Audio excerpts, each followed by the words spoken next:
বন্ধুগণ, আজকে আবার চলে আসলাম আমি নতুন একটা রেসিপি নিয়ে। আজকে আমি ডিম কারি বানাবো। আমি কীভাবে ডিম কারিটি বানাবো আপনারা দেখতে থাকুন। ডিমগুলো আমি বয়েল করতে বসিয়ে দিলাম। ডিমগুলো বয়েল হয়ে গেছে, আমি এখন নামিয়ে নেব।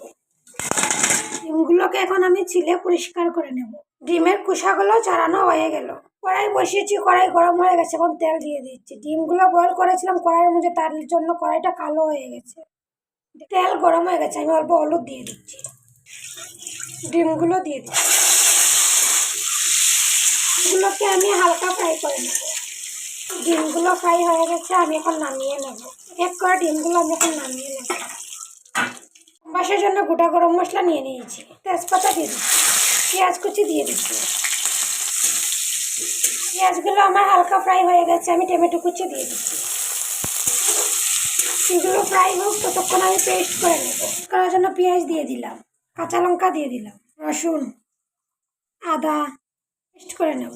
পেস্ট করা হয়ে গেছে, প্রায় ফ্রাই হয়ে গেছে। আমি এখন পেস্ট করা মশলাগুলো দিয়ে দিচ্ছি।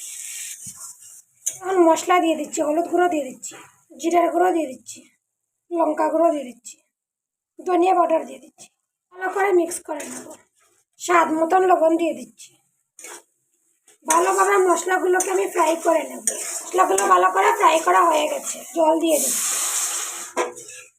ডিমগুলো দিয়ে দিচ্ছি। ডিম দিয়ে দিয়েছি, এখন আমি ঢাকা দিয়ে রেখে দেবো। ঢাকনাটা নামিয়ে নেব।